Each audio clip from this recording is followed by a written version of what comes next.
এই যে আমার জন্য খেপসা রাখছে, আলহামদুলিল্লাহ বলতে হবে। কিন্তু আমরা বাঙালি, আমাদের এই কটা খেপসা খায় রাত যাবে না, পেট ভরবে না, কিন্তু ওদের হাতে এর সাথে বেশি উঠবে না।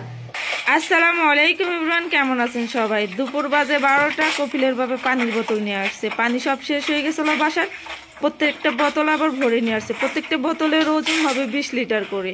আর এই পানিগুলো নামাইতে আমার খুব কষ্ট হয় গাড়ি থেকে। আমি একজন অপারেশনওয়ালা মানুষ।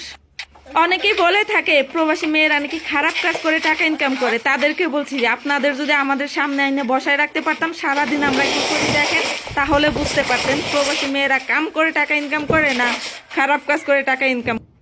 এত কষ্ট করে কাজ করি, তারপরেও কষ্ট মনে হয় না। কিন্তু রক্তের মানুষগুলো, প্রিয় মানুষগুলো যখন কষ্ট দেয়, তখন আর বুকের মধ্যে সয় না। আর কত কষ্ট করবো রে ভাই, এখন আর না কষ্ট নিতে পারি না। একটু অন্যরকম একটা খেপসা পাকাইতেছি, সেটা আমার মতো করে বাংলাদেশের মশলা দিয়ে। ঠিক আছে, এই যে মুরগি,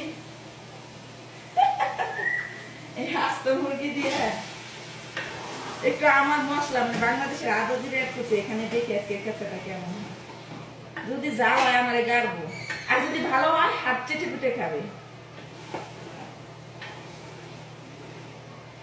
তুইও বলনি কিছু, আমিও বলিনি কিছু, একই সাথে এত দিও দেবো না, গাড়বো।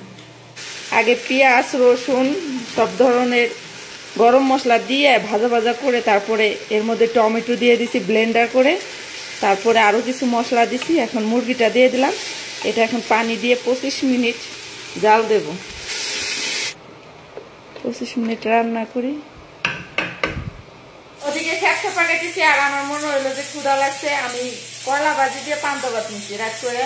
ফ্রিজে ভাত ছিল, ধুয়ে গরম পানি দিয়ে তারপর ঠান্ডা পানি দিচ্ছি, তারপর কয়লা ভাজি দিয়ে ভাত নিচ্ছি। এখন এই ভাত খাবো। আর ওদিকে খেপসার মুরগিটা হোক, আরো 20 মিনিট সময় আছে। আমার খুব প্রিয় করলা ভাজি দিয়ে পান্তা ভাত। কয় সতীন নাই, সতীনের কেতা আছে। ঠিক আছে, এই বাসায় কিছু পোলাফান আছে, ইচ্ছে কইরা বাসার সবকিছু নোংরা করবো। ওই দেখেন দুধ ফালাইছে ইচ্ছে কইরা, কারণ যাতে ময়লা হয় আমার কষ্ট হয়। এটাই হচ্ছে ওদের একটা সিক্রেট। বেদব থাকলে কি হইব, নাম্বার 1 বেদব সৌদির পোলাপান। আল্লাহ মাহবুদ জানে এদের জন্ম কিভাবে হয়েছে।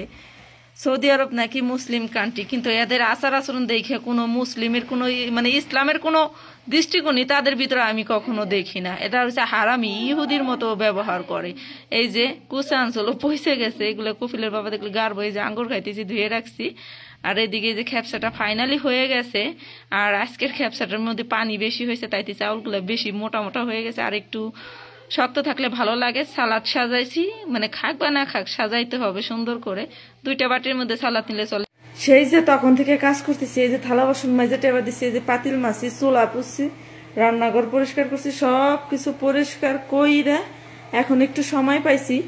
এখন আমি আপনাদের একটা জিনিস দেখাই।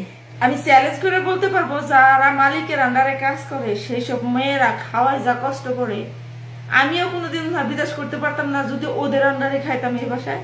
এই যে আমার জন্য খেপসা রাখছে, আলহামদুলিল্লাহ বলতে হবে। কিন্তু আমরা বাঙালি, আমাদের এই কটা খেপসা খায় রাত যাবে না, পেট ভরবে না, কিন্তু ওদের হাতে এর সাথে বেশি উঠবে না। রান্না করে খাই নিজের মতো করে। 3 বেলা খাই না, 1 বেলা খাই, কিন্তু তৃপ্তি মিটায় খাই। ঠিক আছে, আমি অনেক প্রবাসী মেয়েদের সাথে যোগাযোগ করে দেখছি, বলে কিপটে। আসলে না, ওরা এর সাথে কম খায়, ওদের আন্দাজ। আমরাও এর সাথে কম খাই। ওরা তো সারাদিন খায়, 10 মিনিট পরে পরে খায়, আমরা তো তা খাই না।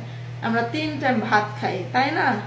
আর আমি আল্লাহর রহমতে রাতে শুধু ভাত খাই, দুপুরে একটু চা বিস্কুট খাই, এই আমার দিন চলে যায়। কিন্তু রাতে ভাত কটা যে খাবো, আমার অনেক মানে আমার মন ভরে খাইতে হবে।